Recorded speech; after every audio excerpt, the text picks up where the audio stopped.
Welcome back to the Titanium Hangar. And happy Friday, everybody. This is Mike. Today I want to talk to you about Takara and predicting Takara. So I've been able to predict a few things with Takara in the past. Some were right, some were wrong. We're going to talk about that. All these predictions are all just in fun, but there's indicators out there showing what might be on the Takara agenda from what I've seen over the last, since 2003. So I'm going to talk about all of this coming up.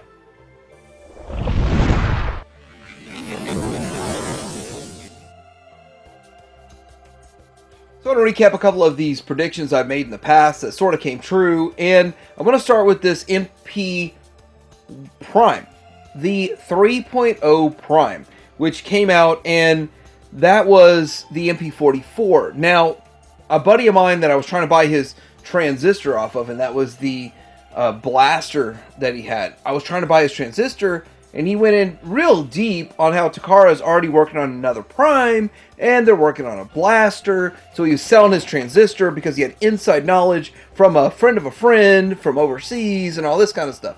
So I kind of utilized that, piggybacked that, and looked at all of these indicators I'm looking at today to realize that the MP10 was not the end-all and be-all of all of the primes. It was a shorter version, but not even as good as MP01, and at the end of the day, I knew there'd be a better one. I was at Toys R Us, had two of these in my hands, had 100 apiece, put them back, and said I'll wait for a buy one, get one half off sale.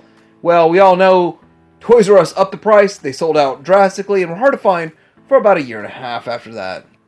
The very next Takara specific that I got into and I predicted was Seeker. They're going to make a new Seeker. I was Seekered out. I was sick of Seekers, and I made this video why I did not want a 3.0. Let me just stick with mine.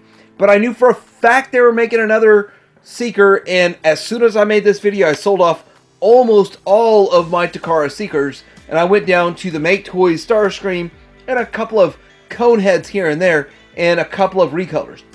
And I made like $1,200, and I was pretty happy with that. That's why I could buy up all these new Seekers that are coming in and not have any guilty conscience with it, because I knew this back in the day when I made this video. The date on that video was September 24th of 2019 when I predicted the Seeker 3.0, and I sold off all of my Seekers. But I gotta say, I'm really impressed with what we have today. Now, a lot of people think that, Mike, you like to brag a lot, and I'm not going to brag. I'm going to eat some crow right here and say I never, ever guessed in 1,000 years they'd make a Skids and they'd make a Raiden.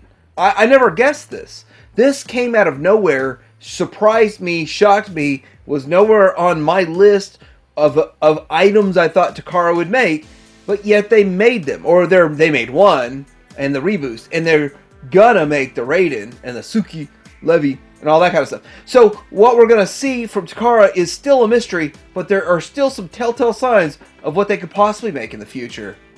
The first Takara lead indicator, sadly enough, is it a main enough character?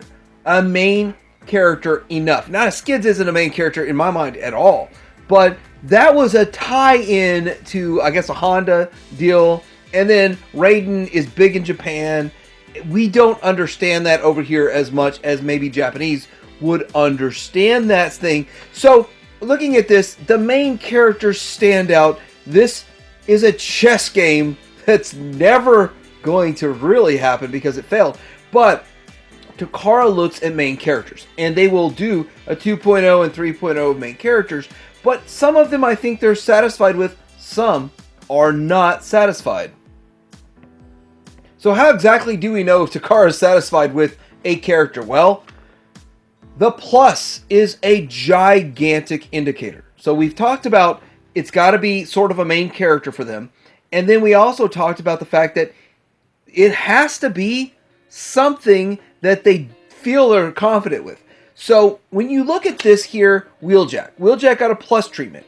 They are relatively confident in the mold and the design, and they just did a tune paint aesthetic. So when you look at the plus line, it is an indicator of not just what they made, but it's a bigger indicator of what did not get the plus treatment. Now we know all of the car bots, for the most part, got the plus treatment. Now, they didn't go into all the obscures because, I mean, there's G levels, so the MP12G and all that kind of stuff. There's so many different repaints of each of these bots. They didn't do the plus treatment on all of them, just the main character representation. But if they did not do a plus, that's an indicator. What else did they do a plus on? They did a plus on Shockwave, and I think that the purple with the Shockwave plus is a massive improvement. It's probably one of the better pluses that they put out, but it never got the KO treatment. So it's really interesting. Some of the other pluses got KO'd. This one never got the KO treatment. It's almost like Takara controls the KO market, and I truly believe they 100% control the KO market. They decide what will get KO'd and what won't get KO'd. You know, Fans Toys decides what will and won't get KO'd of their product. 0% gets KO'd from Fans Toys.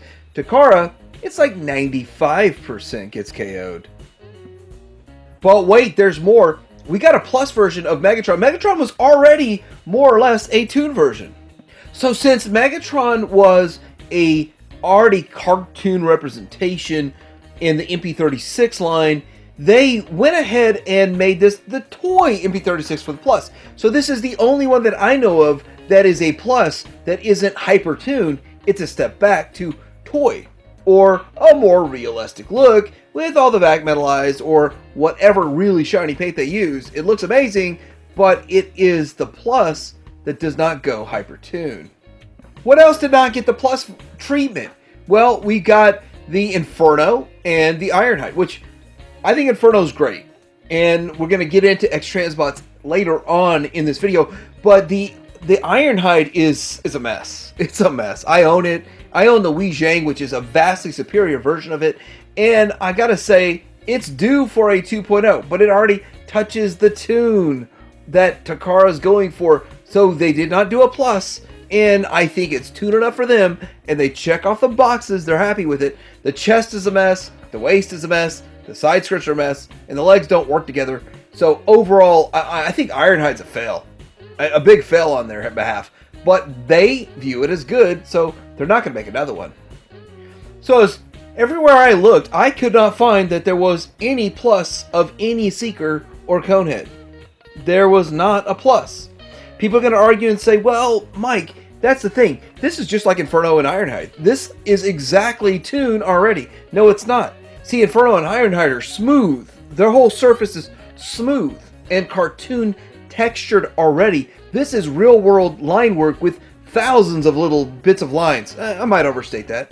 Hundreds, 20s of little bits of line work on them everywhere. These are not toon. The MP11 was not a toon. In fact, Takara even states the MP11 is just a slight remold of MP03. I think the MP11 is an MP02 of this, and I will say that forever. But this thing is not hypertoon. It's not the toon aesthetic. It's not the direction they're going, which is one of the indicators that made me realize that there's going to be a new Seeker soon. I'm going to be really brutally honest that Make Toys was the straw that broke the camel's back on Takara to actually step up and make new Seekers, because the Make Toys looked vastly better than what happened with MP11, or let's just say vastly more cartoon accurate. And Takara said, nope, we actually can do better than this. And I have to admit they did. And then again, they also encouraged deformation space. Looking at all the Takara releases up to this certain point, when they started going hypertoon, they started doing plus stuff 2 years ago. And I reviewed every plus figure I could get my hands on, except for Shockwave. They did not do a plus version of Soundwave, that I know of. I mean, maybe they did and I missed it, but I can't find it anywhere on the internet. And I gotta say that there's gotta be a reason for that. So when you look at this, and everybody is actually saying the exact same thing about Takara Soundwave. They're saying that that thing looks more real world, it looks more realistic, they like the silver paint apps, and they really, the people that don't like Acoustic Wave from Robot Paradise Fans Toys, they say they want a more realistic look, and they say they want to keep their Takara because it looks more realistic, but yet again, it does not align with the company goals. So before I get into my next major point, I have a minor point that I want to bring up. Now, I watched 3 or 4 videos of RC from Japanese reviewers. Back when I ordered from Amazon Japan, I stopped ordering from Amazon Japan, and I could go into detail on that later on. But the thing about this is that I was waiting on my RC to show up, and she showed up relatively quickly, but so many people in Japan already made videos on this, and none of them compared any of the third-party RCs, and one person actually spoke English and said, I'm so happy to finally get a Masterpiece scaled version of RC. And then he elaborated that he does not touch third party in Japan. And the other 3 reviewers, none of them showed any third party versions either. So when you think about Takara, they actually do cater to the Japanese market, and that's something I did not understand in the early days, and I understand it now. But when you think about this RC, there's a rumor about a KO coming out and fixes the chest. So my next indicator of what Takara could do next is looking at third party. What are third party companies doing now? I believe there's a relationship between X-Transbots, MMC, Fans Toys, and Takara. I still think that these are people that know each other. They know what's going on with each other. They know what projects are going on. When you look at even the third party, the Legends, the New Age and the Magic Square, they are developing the exact same figures at the exact same time. When you look at this here with Transform Element and Magic Square, they rushed their figures to market. They rushed their Optimus Primes to market before MP44 came out and absolutely crushed them. And a lot of people will argue that. Nope, MP44 crushed them. These are $100 figures. A $400 figure came out, sold out completely a year after these were on the market. They crushed them. Takara crushed these guys. They still sell. These figures still sell at a lower price point. But the KO even proves. These people that bought these buy the KO of the MP44. So when you think about what third party working on right now, third party's working on a blaster, right? So they're working on a Transform Element Blaster. Now, we've just got these digital renders. Which this literally looks like something they did in an afternoon. They literally imported the G1 and gave it some, like, 6 more points of articulation, and then a couple of extra accessories and an extra head, and said, here we go. That's where we're at. This is an afternoon of work, in my opinion. We imported the G1, because it looks just like G1. But I think when Transform Elements is done, it's going to look much better. But they're working on a blaster right now for a reason. They worked on a Prime for a reason. They worked on their Mirage for a reason. So are these indicators of what Takara is working on right now and what might come out in the future? Do they want to beat the big dog before they get crushed again? Now, X-Transbots is coming out with their Dante, and that's their version of Inferno, and I think that's a whole different ballgame. So what happened with Dante is a whole different game, because when Takara came out with their Inferno, every other third party literally stopped in their tracks and did not go forward on any more of these projects. Now, enough time has gone by since the official came out, and X-Transbots is saying, you know what, the landscape looks pretty good for me to release this, and maybe it's not as good as Takara. Maybe there's elements of theirs like die-cast. There's elements like paint. There's elements like how heavy and hefty and solid this thing's going to be. But at the end of the day, will people trade up from their Takara to this? I think it's 70% no, 30% yes. All that X-Transbots needs is that small 30% yes to trade up to Dante. So lastly, I want to get into what's going on with Fans Toys, Robot Paradise, and this Soundwave. So when you look at everything we've discussed, is Soundwave a major character? Yes, checks off the box, ticks the box. Is Soundwave, did he get the plus treatment? No. Just like the Seekers. Seekers didn't get plus treatment. That's a no. So, with that, what's third party doing? Well, Fans Toys is the biggest, really the biggest company, the most known name in third party, and they are afraid to put their name on this amazing figure. And it's great for so many reasons. They give you these options for display and all that kind of stuff. But they're afraid to put it on. They rebranded it as Robot Paradise. They rebranded another one, their Scoria, and the version of the Fusion, and they were going to do that with their Cyclonus, but they did it with their Dinobot. But with this, it's a whole different game. It's a whole different reason, and I never really could put my hands around why they did it. Now I sort of understand, because they know. They have to know something about what's going on with Takara. That's why all of this smoke and mirrors is going on right now. So what do I think? What do I predict? It's all fun. If it's wrong, I'm wrong. But it's still fun to think about it. I think Takara is actually working on their own Soundwave. And I think when they put theirs out, it's going to sell, and they're going to prove that it's going to sell no matter what, because they're Takara. Takara can sell anything that they make. Even the skids will eventually sell out. And I also think they're going to slightly remold it. They're going to do maybe 12 remolded parts to turn it into a blaster. And they're going to make their blaster. The same person that told me MP 44 is coming, he called it the third version of Optimus Prime. He also said they're working on a blaster at the same time in 2017. He told me all this stuff. And so I believe that it's still going to happen. It's in the works somewhere. These things take a long time. I also believe we're never going to see a 2.0 version of Hound. I don't think they're ever going to re-engineer Hound. He's a main character, but not main enough to deserve the 2.0 treatment that Takara does.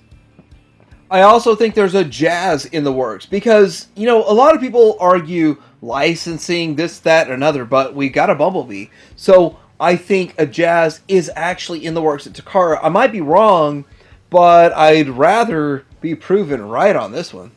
But I guess I can live with my Make Toys for 2, 3, 4, 5 more years.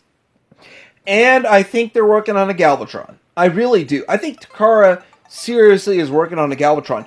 And here's all of the reasons why and the indicators. First of all, he's a main character.